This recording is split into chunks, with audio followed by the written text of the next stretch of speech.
Hey everyone, my name is Yarrow and you're listening to the Daydreaming Wolves podcast. Thank you so much for being here. I'm excited to share my conversation with my friend Sam, who is a beautiful writer and helps people through the process of really reclaiming and honoring their own creative practice.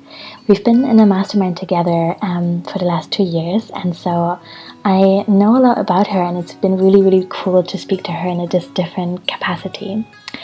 I think you'll love this conversation if you're also wondering if you could ever call yourself a writer, if maybe you're curious about what writing could bring into your life, if you want to learn more about the radical potential of writing and creative practices, and also if you have intense feelings about home and what that means to you.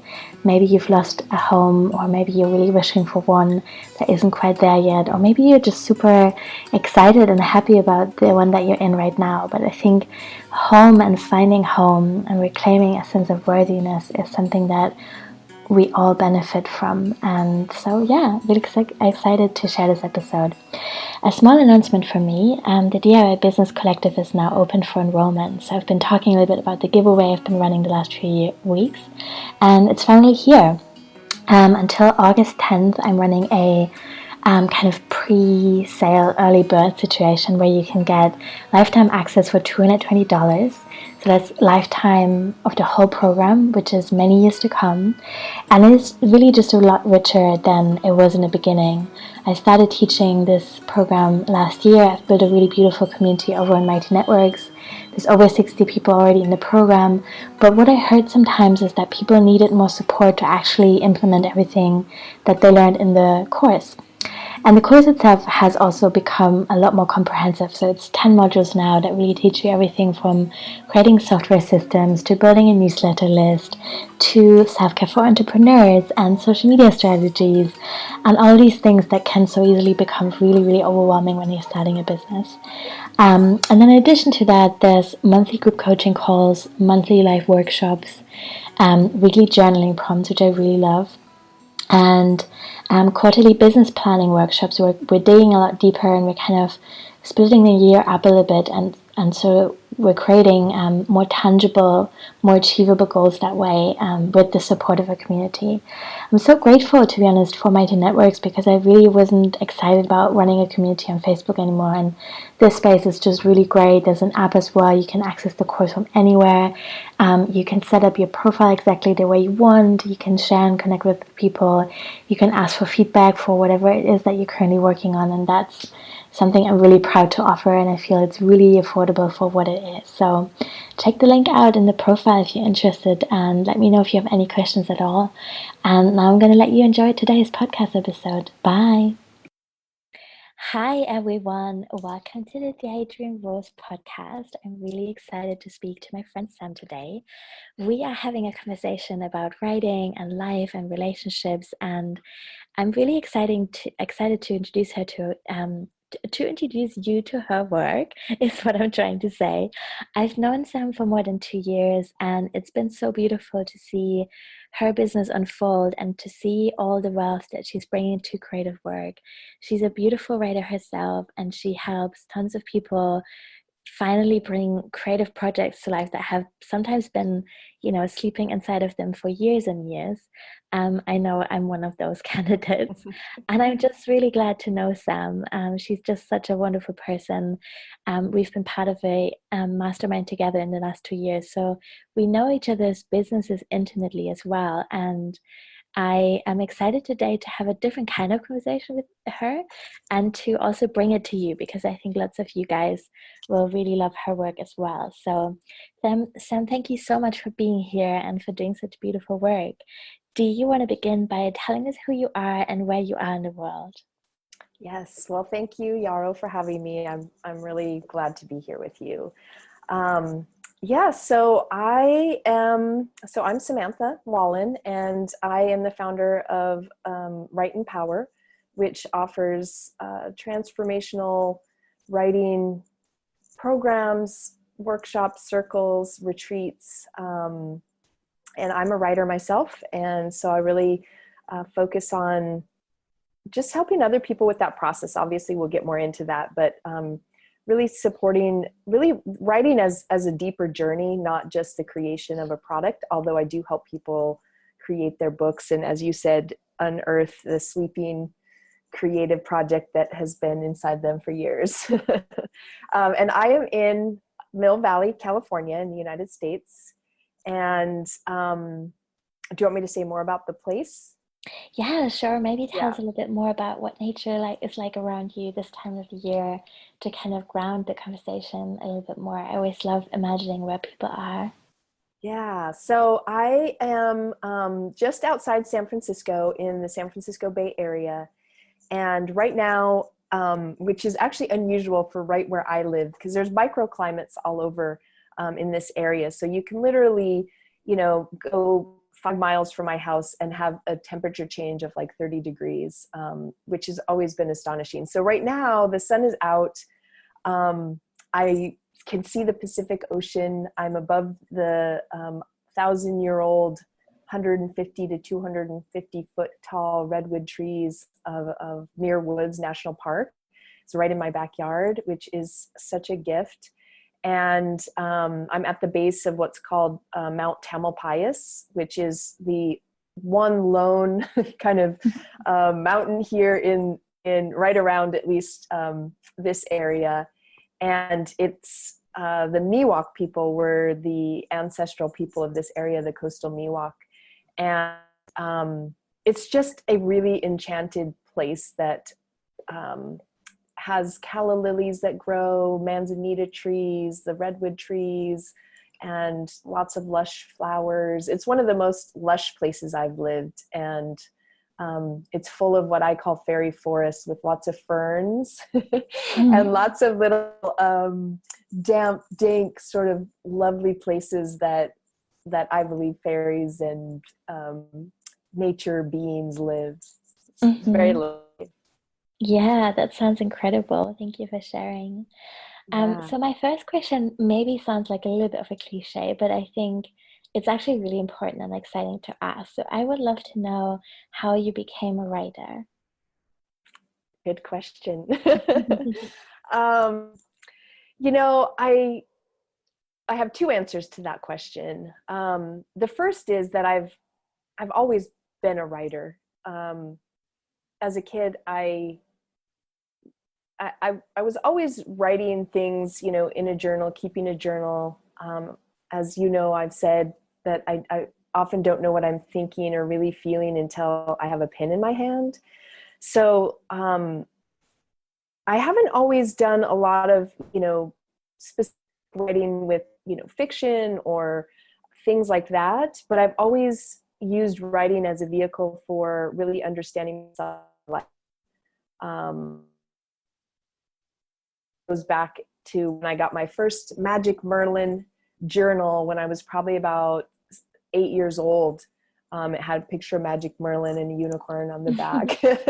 And so that's the first answer, the true answer. And then the second piece is, I became a writer when in the way that I think about it now, when I claimed that title. Mm-hmm. And it took me a while to actually claim that. And I know that's often true for a lot of people and the clients that I work with, that somehow writer means something elevated and renowned and published and polished and, books behind, to go with it and all of that. And that's just simply not true. You're a writer if you want to write and love to write and come to writing. In whatever form or shape that takes, whether you've been published, renowned or not. And so for me, I would say that happened for me actually even until I completed an MFA, a Master's of Fine Arts in Writing and Poetics, in my 30s, because even as I was going through that program, I found it hard to claim that title of writer officially. And sometime along the way, I realized, okay, I'm here, I'm doing this, I write, I'm connected to writing, I get to claim that title. Mm-hmm. So, yeah. Yeah, that makes so much sense. I really relate to that. I feels similar. I think, yeah, I just agree with everything you say. And I think it's a really important thing to remember and remind each other of. And I'm still sometimes struggling to claim that title. And I feel I'm noticing in myself that doing training and studying creative writing has really helped, but I kind of wish that I had initially, right from the start, found that confidence in myself. But I think lots of people actually feel that way. So it's good to talk about it. Yeah. Um, so I know that you're learning so much about life through writing, and it feels like a very important, unique, powerful tool. Um, with which you're exploring the world. And I'm saying unique intentionally because I think we all write in such different ways. And so I would love to know a little bit more about how you feel you're learning from writing about yourself and your relationships and your environment. Yeah. Yeah, another great question, because it's always, it's true. And I think, I think that's really the first thing. I think the biggest thing that I learn as I write, whether that's about my environment or about myself or my relationships or, anything, is really how to tell the truth and what is the truth. Because like I said before, it's like there's so many things that go on, at least in my mind, in my world, on a moment to moment basis, that writing is like a distillation process in a way. And it helps, it allows me to come to rest and actually spend some time with that process of how to articulate what is invisible or is more of a feeling that ineffable parts of our lives, the intangible parts of our world, ourselves, our relationships, and bring that into form. I mean, that is the act of creation, really, is to take essence, or to have invisible essence be brought into form. And I think as I do that, I really learn how to tell the truth about what's really happening for me, or what I'm really encountering in my environment or in a relationship, that isn't always, rosy. It can be difficult. It's difficult to always tell the truth and have that honesty of encounter, because there's a kind of a presence also, like that comes, because you have to really, in order to really articulate something, you have to be present to it and with it, and spend that time with using words and language to reach what lives beyond words and language.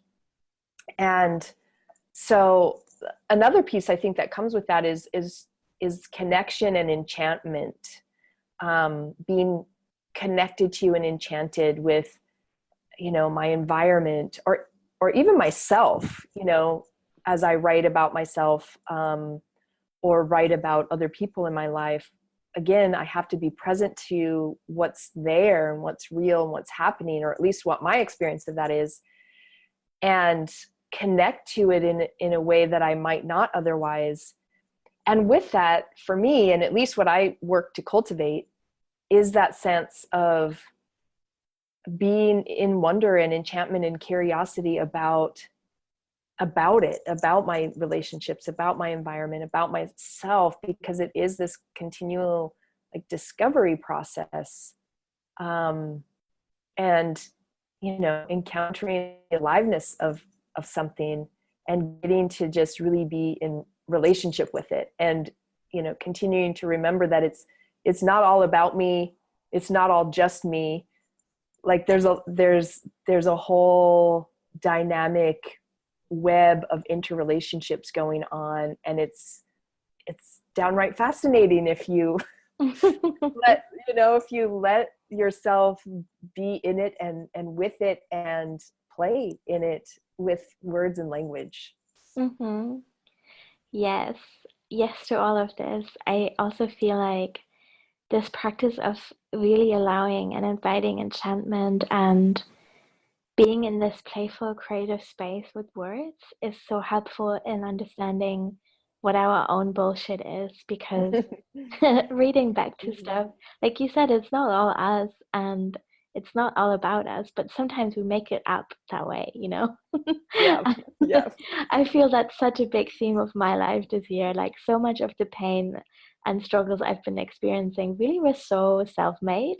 And, and what you Yep. just said really dropped so deep into my body of like, if I can say, I'm just really curious, this is really quite fascinating. What a mess my mind can be. Like, wow, you know?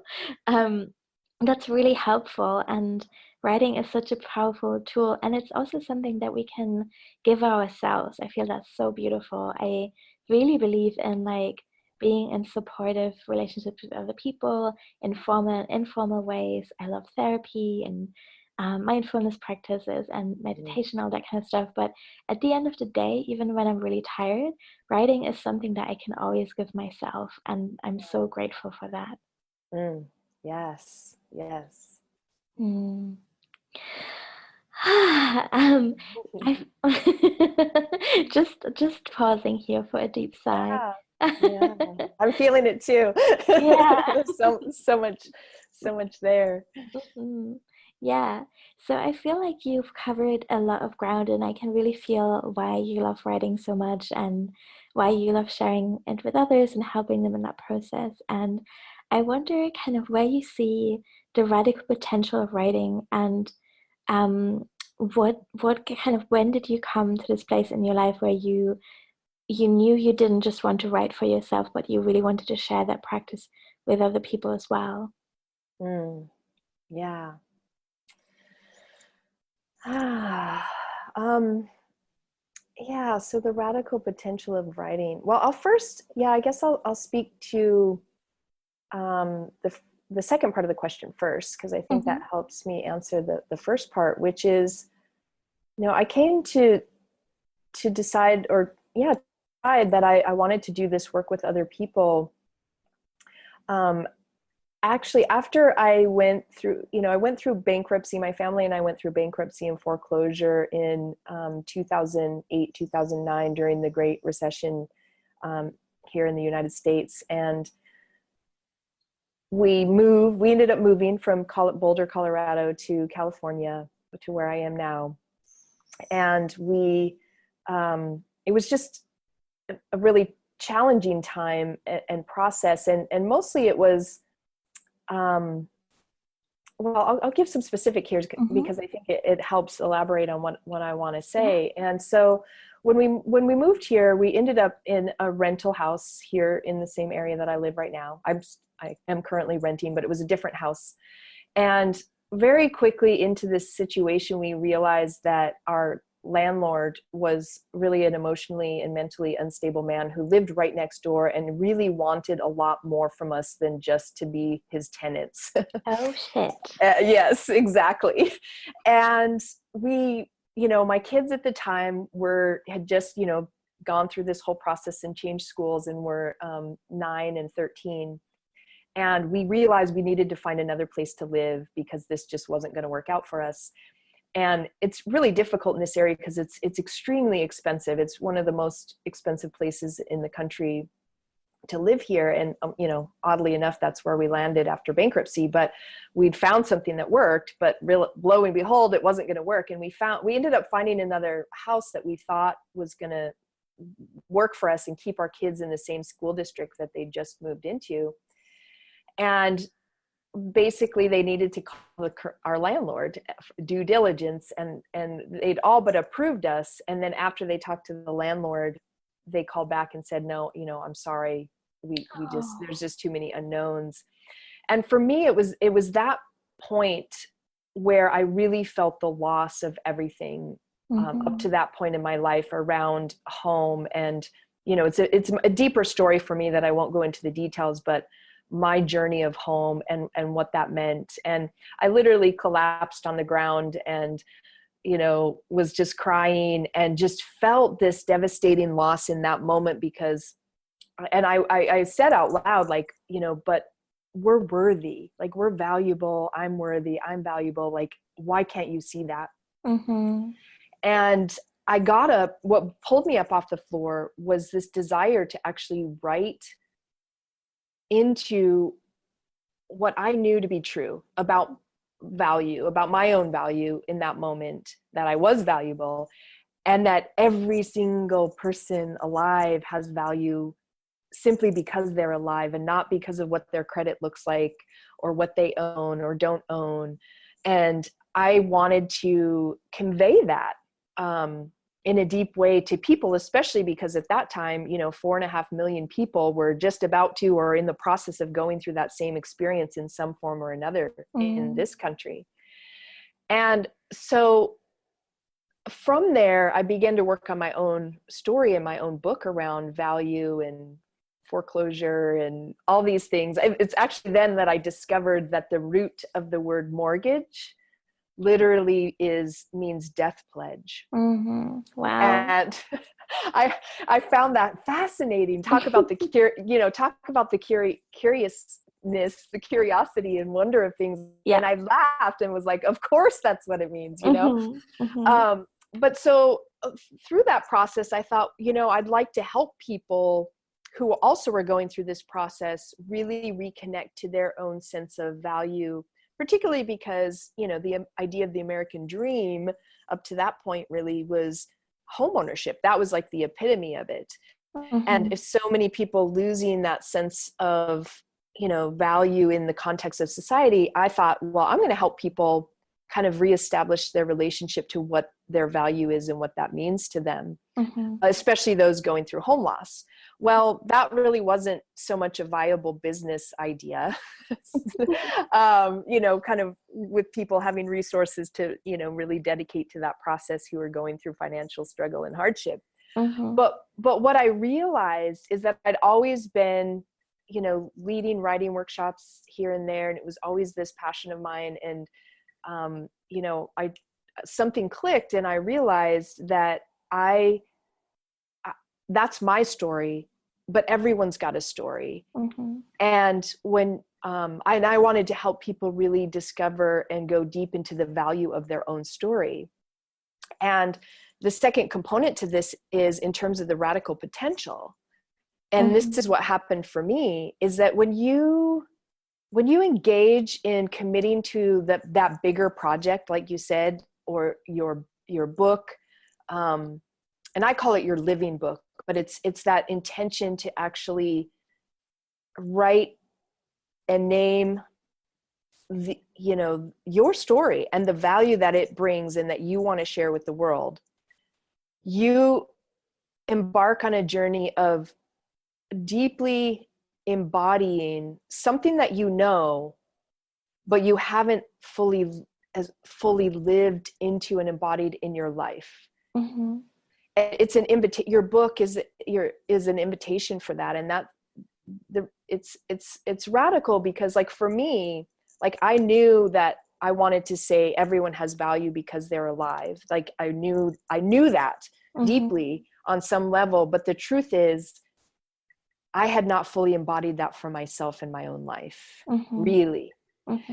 And foreclosure, and then going through the process of writing my story and my book actually led to me starting this business, and understanding the value that I bring through this work with others, and just getting to see, that deeper sense of home within myself, within my life and in my own story, and the value that I have. And to actually feel that and understand that and begin to create a life and act from that place in a way that I never had before. That's what writing has done for me in writing my book. And that's what I see happening for clients that I work with, particularly those that are embarking on a longer journey of a private work with me, focusing on their bigger project or their book, is they're writing themselves more fully into the life that they already know conceptually is possible. Yes. So that's so beautiful. Thank you for sharing. This is a bit of a side question, but I mean, I love everything that you said. I just want to pick up this one thing and Mm-hmm. see if you can talk more about this. I I just was really surprised by the number that you mentioned of 4.5 million people being in this process of facing losing their homes or having already lost it. And I'm super interested in historical events and how our perception of them changes over time through art and writing and all these Mm. interpersonal processes that we're in. So I'm, for example, German, and I speak to my grandparents all the time about what the Second World War was like. And I'm just shocked that not every German person is apparently doing this. I'm always like, every Christmas, come on, guys, let's talk about the war again. Because I think it's really important that we Mm. carry these stories forward and that we're Mm. very aware of how this was possible, and what our role is in resisting it happening again. And I think with the Great Recession, I just hadn't fully arrived in my adult life yet. I feel like that's something that's happening for me right now. I'm at this crossroad, kind of, checking different areas out and thinking about myself and my business differently, and really, really valuing groundedness and stability a lot more than I have in my 20s. But when the recession hit, I was just still so precarious, and my expectation was to be precarious for some time to come. So I feel like it hasn't really hit me that hard then, even though I was working and relying on income that I would make myself since I was 11.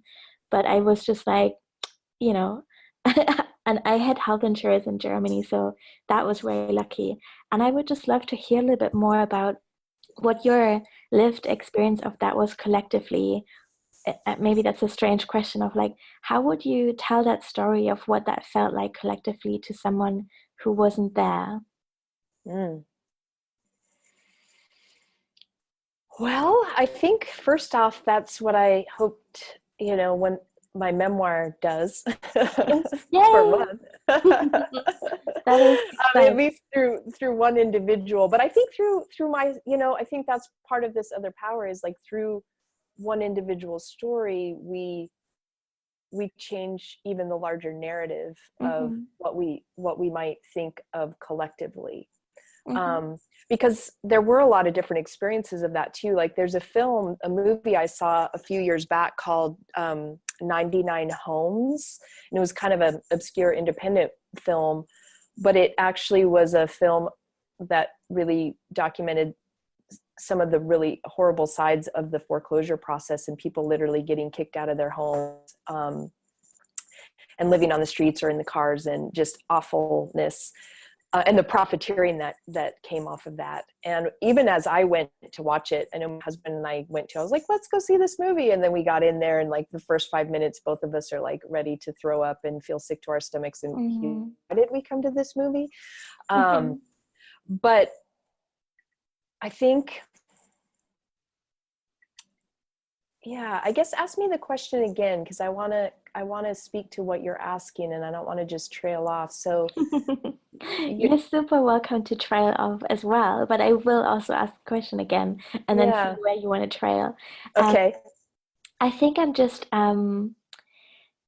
yeah, it's hard to really be sure what I'm actually asking. I think I'm just interested in your lived embodied experience of that time Mhm. because Boris Johnson was just confirmed as Prime Yeah, Minister in the UK yesterday. So yes. that was kind of another big event that I feel like has pushed us forward into a very uncertain future around Hmm. Brexit um, and a lot of other things that just I'm not ready to name, I think, in this moment.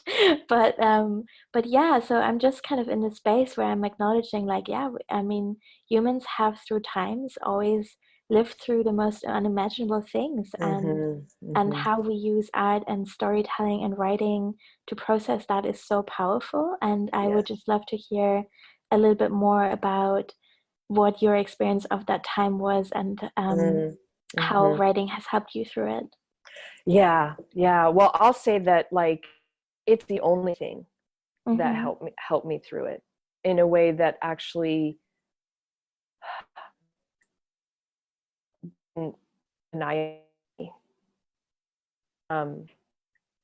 because it was, in a way, I always knew that I was living in a house of cards, so to speak, because my husband and I, we didn't have a lot of assets and resources, and we kind of always taking a little bit of a risk to build the house that we built, and we didn't have a lot. We were always just kind of hanging by a shoestring, so to speak. Mm-hmm. So I knew that, but I think, and as I look at it now too, well, I guess I can say that I can look at young people now and my own children and say that their aim for what they want in their lives has dramatically changed. And I think it was a result of, certainly my kids who went through the experience directly, but I think, young people around them that I see don't have the same kind of ambitions to own a home in the same way or live the American dream as it was laid out for me. Mm-hmm. But for me, I think I'm still kind of in that process, to be quite honest, Yarrow, that like, I still am, through all the work that I do, like there's always been this sense of how do we find home?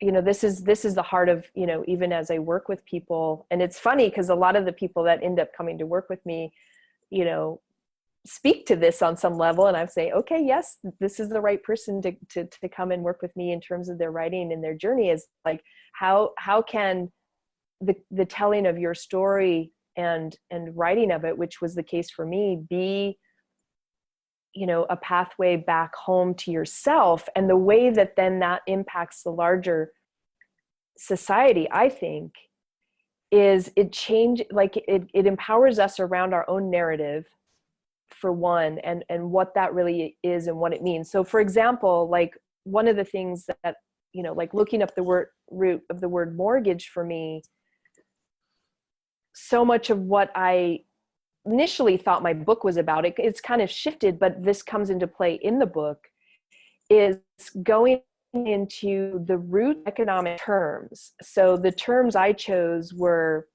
value, worth, foreclosure, credit, debt.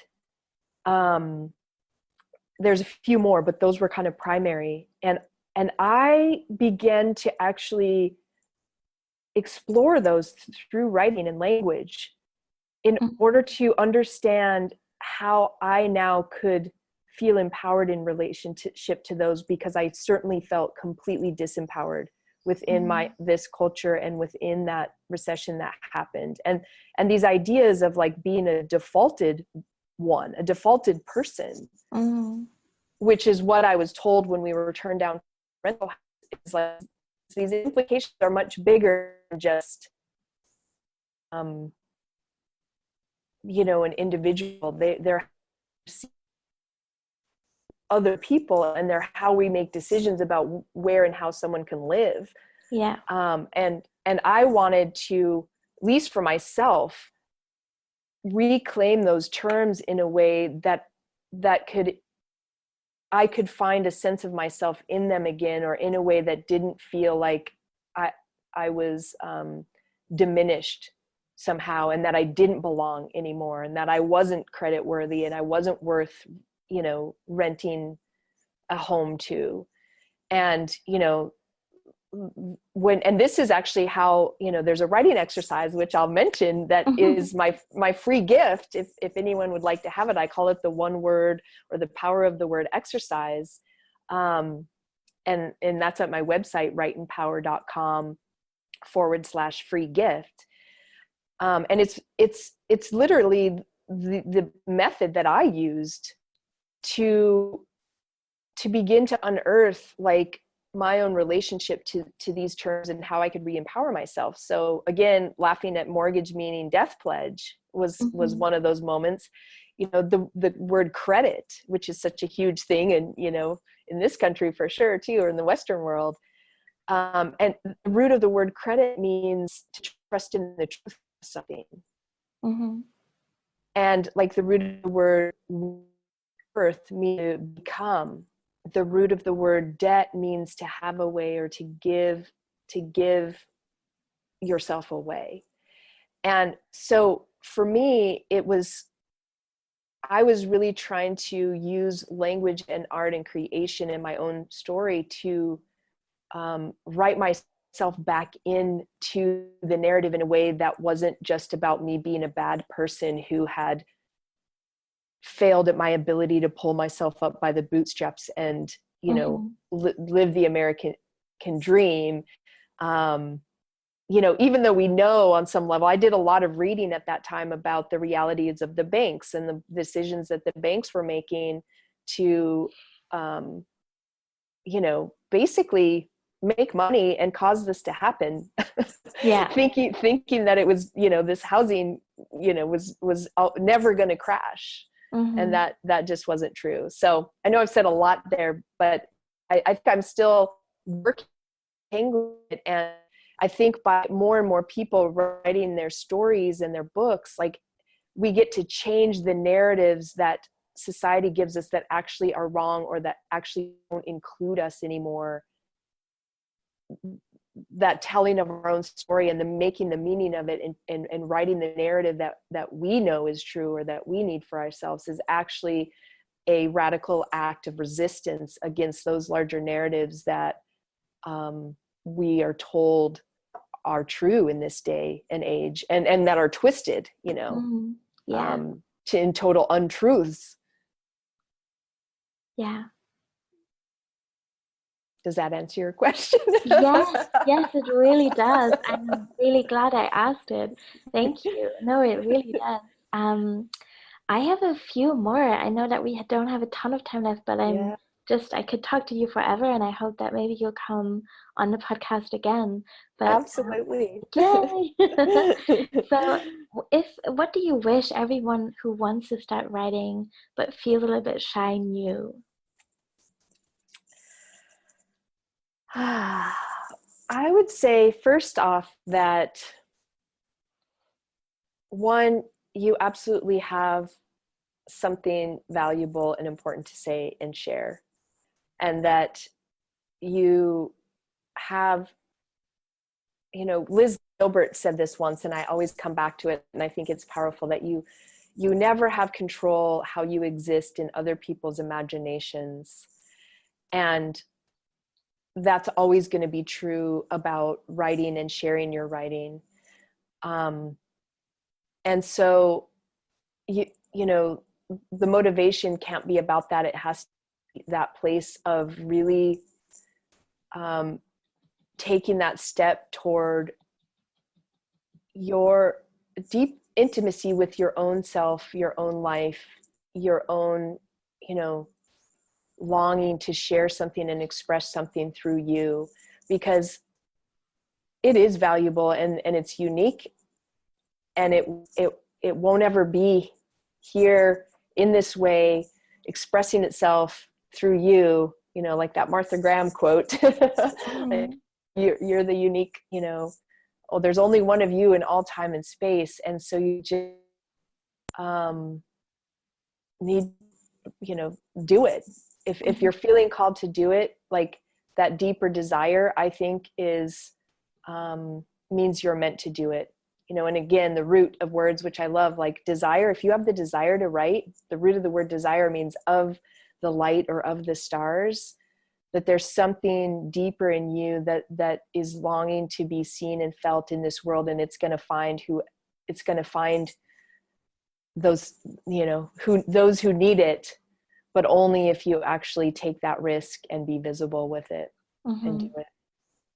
Yes, that's so true. And how do you think, this is a big question, I know, but maybe you have a few thoughts on this. Mm-hmm. How do you feel we can make our writing practice become more sensual and embodied? Yes. I think really it's back to that, what we were talking about before, of this indulge in the creative part of it for without an agenda and for the sake of the words themselves, in a way, like luscious, languid, liquid, liminal lust. Like Yes. when you just start to like pause, and this is why I go back to one words all the time, because it's like, liminal, or like luscious, like the L words are coming to me right now, but it's like, let the sound and the words roll around in you, and they don't actually have to always convey meaning or have an improper result in mind. That like when you let them be in your body and roll around in your tongue and like be felt by just hanging out with the sound or the essence that wants to just come, even if it doesn't make sense, like there's a way that keeps it in the body, because the body doesn't always need to have the logic, or doesn't have to always be going somewhere. It just wants to experience direct sensation, the directed aliveness of a word, the direct aliveness, because it perceives what lives behind the word, what lives within the word. And I think when you start there, and this is what I do with myself and my clients, as I was just mentioning, that's why this is my free gift, is like when you start with what just wants to arise, what wants to be written, what word wants to come, and hang out with it, you actually can experience that sensual, embodied reality of what's here, and what a word can even bring.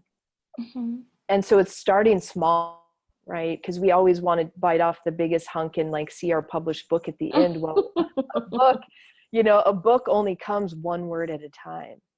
What? Are you talking to me?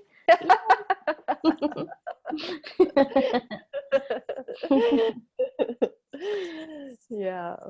Yes, that's so true. I definitely needed to hear that. I love the idea of writing more often just for the sake and for the sensual experience of words. So, yes.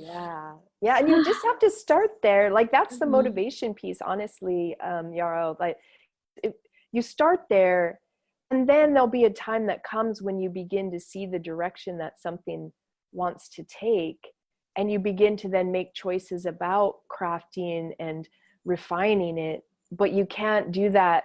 You can't start on that end. You have to start with the mere indulgence and connection to the words and the process itself. Mm-hmm. Yeah, totally. Sam, it's been so beautiful to speak to you, and I want everyone to know where they can find you if they want to know more. So tell us what you're currently offering and where you are online. Yes, so you can find me online at Write in Power, WRITEINPOWER.com, or Samantha Wallen, WALLEN.com. And as I mentioned, I have the free gift on there with the one word exercise that has a little written, PDF file that walks you through it, and then an audio. And then I offer private work with clients, which you can find out more about on my website. I'm also in the process of putting together, I'm very excited about a group program that I'm going to be launching in the fall, and there'll be information up soon about that. But you can email me at sam@writeinpower.com if you'd like to find out more about that, or make sure you get the information, because I don't have everything. It's not up on the website yet, but it will be soon. And I always just love being in conversation with people. So I do, initial calls to just find out what you're wanting and what might be the best support for you to actually wake up that creative project or book that's been sleeping inside you for years. So, Yeah. And I do also offer a weekly virtual writing circle that'll be starting again. That's called Weekly Words with Sam. Mm-hmm. And that is just a hour a week of getting to the, coming together in community to write and share. And that'll be starting up again this fall in October. And that's also on my website as well. Mm-hmm. Cool. Thank you so much. I'll link Yeah. to all this in the show notes as well. So if anyone didn't catch that, that's no problem. They can find it there. Thank you so much, Sam. Thank you so much, Yara. I love being here, and I really, truly love being in conversation with you and the work that you're doing in the world. I find it very nurturing to my own path and process as well. So thank you. Thank you.